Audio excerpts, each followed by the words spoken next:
সুপ্রিয় দর্শক, আসসালামু আলাইকুম। সবাইকে স্বাগত জানাচ্ছি। আজ আমি আপনাদের তৈরি করে দেখাবো শিক কাবাব।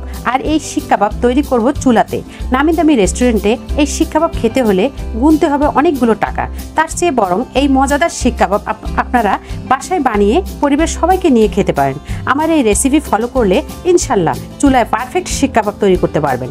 আমার এই ভিডিওটি ভালো লাগলে লাইক, কমেন্ট ও সাবস্ক্রাইব করবেন এবং ফেসবুক পেজটি ফলো করবেন।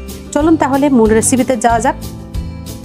শিক কাবাব তৈরির জন্য আমার যেসব উপাদান লাগবে সবগুলো আমি সাজিয়ে নিলাম। মাংসগুলো ভালো করে ধুয়ে নিয়েছি, ভালো করে কেটে নিয়েছি। এখন স্বাদ মতো লবণ দিয়ে নিলাম, হলুদ দিয়ে নিলাম 1 চামচ,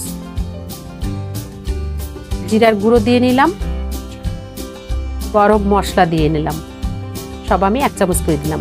মরিচের গুঁড়ো দিয়ে নিলাম, আদা 1 চামচ দিলাম, রসুন 1 চামচ, একটু কাঁচা মরিচ বেটে নিয়েছিলাম। এখন টক দই দিয়ে নিলাম, টমেটো সস দিয়ে নিচ্ছি, সয়া সস দিয়ে নিব,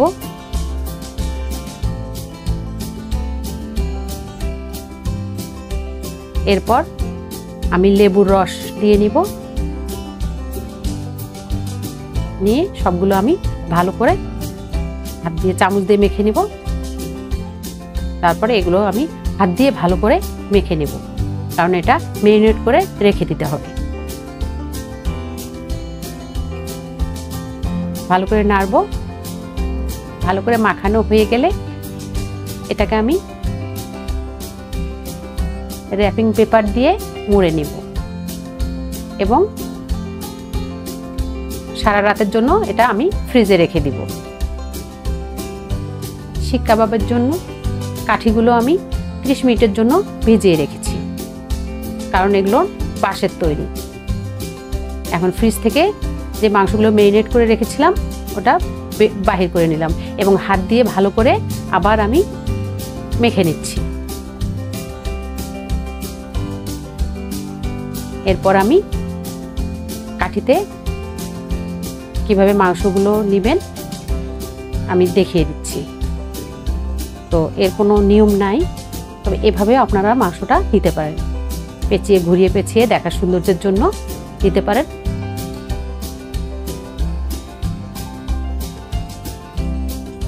মাংসগুলো অনেক সফট হয়েছে সারা রাত ভেজানোর জন্য।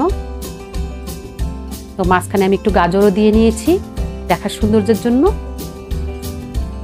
এভাবে আমি একটি তৈরি করে দেখালাম। এই তৈরি হয়ে গেল আমার সবগুলো। আমি এভাবেই তৈরি করে নিলাম। এই শিক কাবাবগুলো এখন আমি ভেজে নিব। এই শিক কাবাবগুলো ভাজার জন্য খুবই সামান্য পরিমাণ তেল দিয়ে নিব ফ্রাই প্যানে, তাতে অনেক তেল কম লাগে।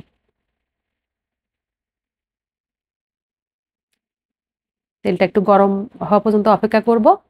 এরপর আমি একটা একটা করে ফ্রাই প্যানে দিয়ে নেব।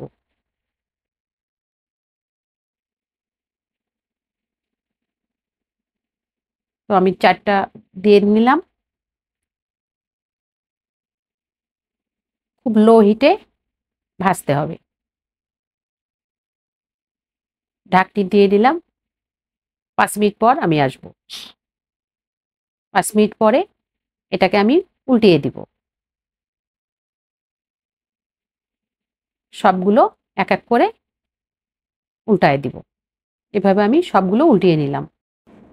উল্টানো হয়ে গেলে আমি এখানে ব্রাশ দিয়ে আগের যে মশলা এবং টমেটো সস দিয়ে নিয়েছিলাম সেটা আমি ব্রাশের সাহায্যে উপর দিয়ে দিয়ে নিচ্ছি। তাহলে খেতেও মজা লাগবে, দেখতেও অনেক সুন্দর লাগবে। ভাজা হয়ে গেছে।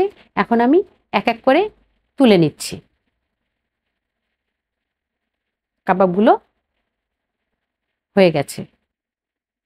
আমি আজকে 2 ধরনের কাবাব তৈরি করেছি। যারা বেশি ভাজা পছন্দ করেন তারা একটু কড়া করে ভেজে নেবেন, আর যারা হালকা পছন্দ করেন হালকাভাবে ভেজে নেবেন। গেল মজাদার শিক কাবাব।